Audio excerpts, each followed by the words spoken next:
Hello everyone.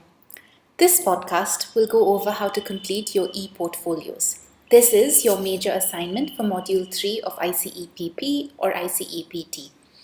In the past, we have seen that students have had difficulty with this assignment, and so I'm going to break it down for you. The goal of this assignment is for you to plan a theme-based unit for a specific age group using all the information you have learned thus far. There are a lot of components to think about. The most important thing to remember is to keep your own classroom or the age group you hope to teach in mind as you are doing this. And it would be very beneficial if you could try these components out with students. So the very first thing you have to do is to define the age group that you are designing this unit for. So you must explain this for your reader, although you might already know. Usually, because it's your own classroom and the students you teach, you know this age group very well. But when you choose a specific age group, it means you cannot choose an age range. So you cannot choose 4 to 6 year olds. You have to choose 4-year-olds or 5-year-olds or 6-year-olds. Once you have chosen the group, you must define their characteristics. And you must define the characteristics based on two things. One is theories, so you could use Piaget's theory of constructivism, Vygotsky's theory of social constructivism, or any other theory you've learned thus far. You must also then define this age group in terms of developmental milestones across the 4 domains of development: physical, cognitive, social, and emotional. So what can children do, and how is this going to impact your plans? So keep in mind that the themes, the books, and the activities you choose should help students move to the next stage of development. This entire aspect is the profile of your chosen group, and this is part 1 of your portfolio. The next thing you have to do is list a few different themes that you think would be appropriate for this age group. Once you've done that, you should pick one that you will focus on for the rest of your portfolio. It is essential that you provide a rationale for your list of themes as well as your reason for selecting the specific one that you have chosen. Once you have picked the theme, you will think about how to apply it across curriculum areas in 3 ways: using books, direct instruction, and learning centers for independent learning and discovery.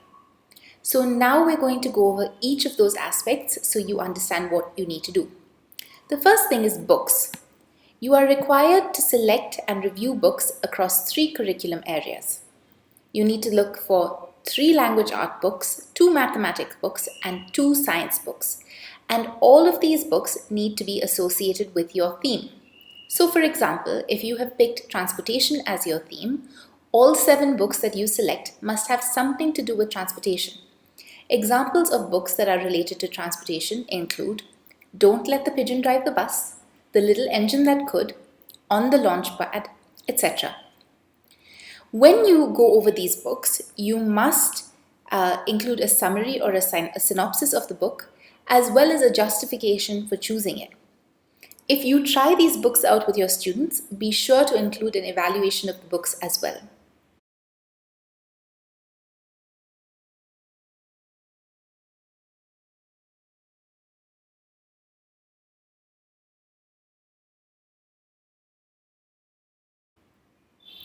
The next thing you're required to do is to write 4 lesson plans.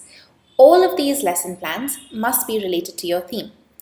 Each lesson plan must be around 20 to 30 minutes in length, and you must have 1 lesson plan for each of the following subject areas. 1 is language arts, the 2nd is science, the 3rd is arts and crafts, and the 4th is music and movement. As an example, if we stick with our transportation theme, your language arts lesson plan may be focused on new vocabulary. Science may be focused on engines. Arts and crafts may be focused on using toy trucks and paint to explore different tire tracks. And music and movement may include songs like The Wheels on the Bus.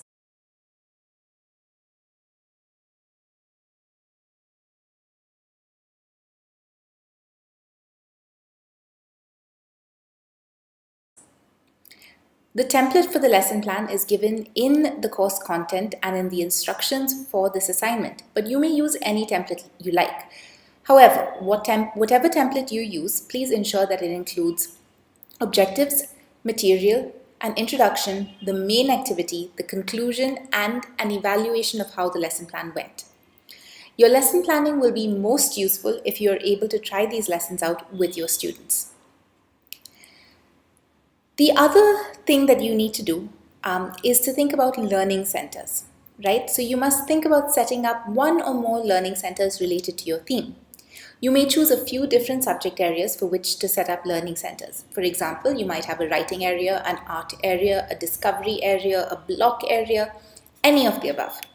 It is important to relate your learning center to the theme as well as to the ability of your students.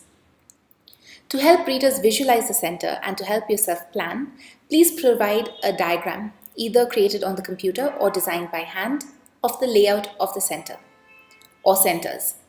You must also provide a list of materials that are required for the learning center. Finally, you must write a summary or conclusion reflecting on your experiences and your learning while creating the e-portfolio.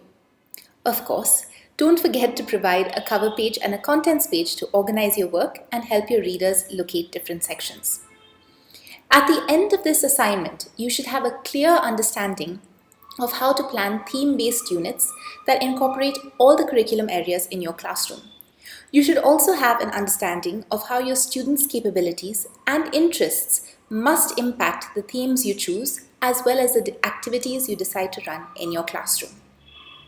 And you must realize, of course, that the transportation example that I've given you in this video is just one of millions of different themes and activities and books that you can choose. So good luck, and we look forward to reading your work.